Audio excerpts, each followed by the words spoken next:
Hello বন্ধুরা, তোমরা সবাই কেমন আছো? আশা করি ভালো আছো। আমিও ভালো আছি। আজকে সন্ধেবেলা চলে গেছিলাম ভদ্রেশ্বর তেঁতুলতলা বুড়িমাকে একটু দর্শন করার জন্য।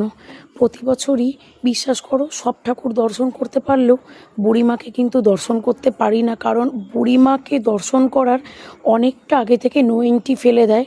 তো বাচ্চাদের নিয়ে অতটা হেঁটে গিয়ে বুড়িমাকে দর্শন করার এত ভিড়ের মধ্যে সম্ভব হয় না। তো এবছর চতুর্থীর দিন আমি গেছিলাম।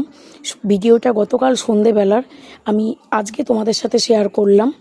তো বুড়িমাকে দেখতে চলে গেছিলাম, গিয়ে দেখি বুড়িমাকে কাপড় পরানো চলছে।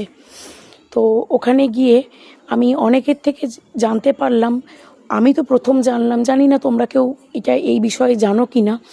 তো ওখানে বলল এই যে বুড়িমাকে যে কাপড় পরানোর পদ্ধতিটা চলছে, মাকে সবাই মনস্কামনা জানিয়ে যে যত কাপড়ই দিক না কেন ওরা ধীরে ধীরে সব কাপড়ই মায়ের গায়ে সেটা দেবে। সেটা কিন্তু এমনি মায়ের পায়ে দেবে এরকমটা না, মাকেই পরাবে এবং সর্বশেষে একটা সুন্দর একটা বেনারসি মাকে ওরা পরাবে। তো সেটা তো ধীরে ধীরে তোমরা ভিডিওতে দেখো ওরা পরাচ্ছে। সব শাড়ি দেখাতে গেলে তো ভিডিওটা প্রচুর বড় হয়ে যাবে। তো আমি কিছুটা কিছুটা করে ভিডিও করেছিলাম। তো এটা দেখে খুব ভালো লাগলো, ভক্তদের দেওয়া শাড়ি মাকে ওরা সব গায়ে দিচ্ছে।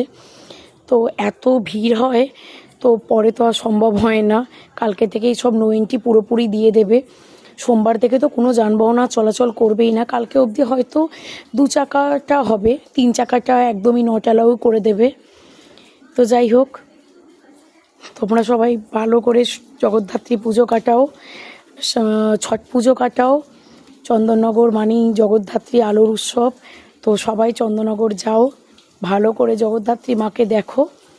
তো যাই হোক, টাটা সবাইকে।